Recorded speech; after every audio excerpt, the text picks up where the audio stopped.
Nvidia के CEO जेनसिंग हुएंग ने world government में हुए समिट में ये कहा। Let's move to a non-AI related topic for a second. I want to talk about education. So today, knowing what you know, seeing what you see, and being at the cutting edge of this technology, what should people focus on when it comes to education? What should they learn? How should they educate their kids and their societies? Wow, excellent question. I'm going to say something, and it's going to sound completely opposite of what people feel. You probably recall over the course of the last 10 years, 15 years, almost everybody who sits on a stage like this would tell you it is vital that your children learn computer science. Everybody should learn how to program. And in fact, it's almost exactly the opposite. It is our job to create computing technology such that nobody has to program, and that the programming language is human. Everybody in the world is now a programmer. This is the miracle. This is the miracle of artificial intelligence. For the very first time, we have closed the gap. The technology divide has been completely closed.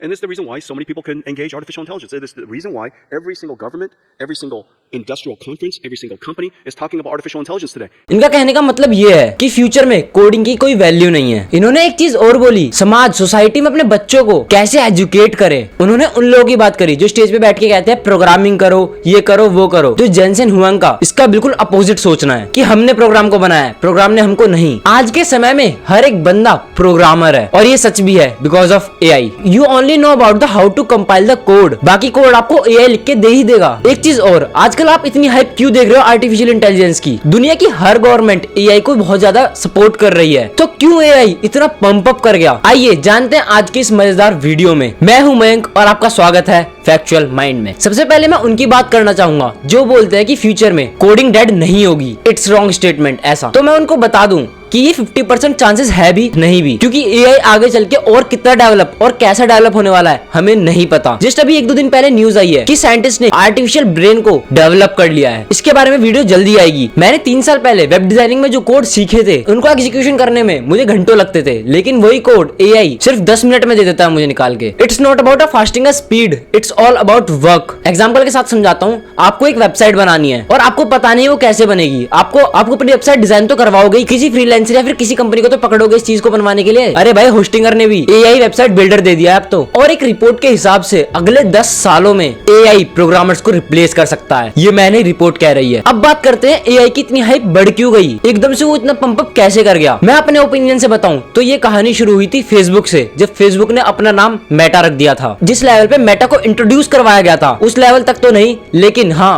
Facebook AI powered जरूर हो गया है। आज से कई साल पहले हमने फेसबुक पे ये देखा था कि everything will be high tech, हमारा काम रोबोट्स करेंगे, हम फ्लाइंग कार्स में घूमेंगे, ऐसी वगैरह वगैरह चीजें हमें दिखाई जाती थी। एआई अपनी एक्यूरेसीज, फास्ट रिजल्ट्स की मदद से इतना जल्दी पंप अप कर गया, क्योंकि उसके टक्कर में अभी तक कोई भी नहीं है, इसलिए वो और भी ज्यादा गेन करता ही चला जा रहा है। एंड मेटा के बाद धीरे धीरे सारी कंपनीज ने अपने प्लेटफॉर्म को एआई पावर्ड बनाना शुरू कर दिया। जैसे आपने स्पेस रेस के बारे में सुना ही होगा कि कैसे देश स्पेस रेस में एक दूसरे को कितना कॉम्पिटिट करते रहते हैं, वैसे ही अब हर कंपनी एक दूसरे को कॉम्पिटिट कर रही है ऑन एआई। एंड जमाना सोशल मीडिया का है, जो चीज आपको दिखाई जाएगी वही चीज आपको माननी पड़ेगी, और ये one of the major factor है एआई की इतनी ग्रोथ का। अब बात कर लेते हैं गवर्नमेंट इतना सपोर्ट क्यों कर रही है एआई को, क्योंकि एआई के डिसबेनिफिट भी बहुत ज्यादा है, लेकिन मैं आपको कुछ ऐसे मेजर फैक्टर्स बताऊंगा जिसकी वजह से गवर्नमेंट एआई को सपोर्ट कर रही है। सबसे पहला नेशनल सिक्योरिटी। देखो बात ऐसी है कि एआई हमारे डिफेंस सिस्टम में जान डाल सकता है। डिफेंस सिस्टम, साइबर सिक्योरिटी और भी चीजों में एआई डालना, जिसकी मदद से हम अपना डिफेंस को और ज्यादा पावरफुल कर सकते हैं। लेकिन वहीं एक ड्रॉबैक भी आ जाता है कि एआई की मदद से और भी ज्यादा पावरफुल साइबर अटैक्स भी तो हो सकते हैं, क्योंकि in era of technology defence sector में एआई का होना बहुत जरूरी है, क्योंकि अब साइबर अटैक्स का खतरा बढ़ता चला जा रहा है। नंबर 2 की बात कर लेते हैं, कॉम्पिटिटिव एडवांटेज। नेशन पावरफुल कब कहलाता है?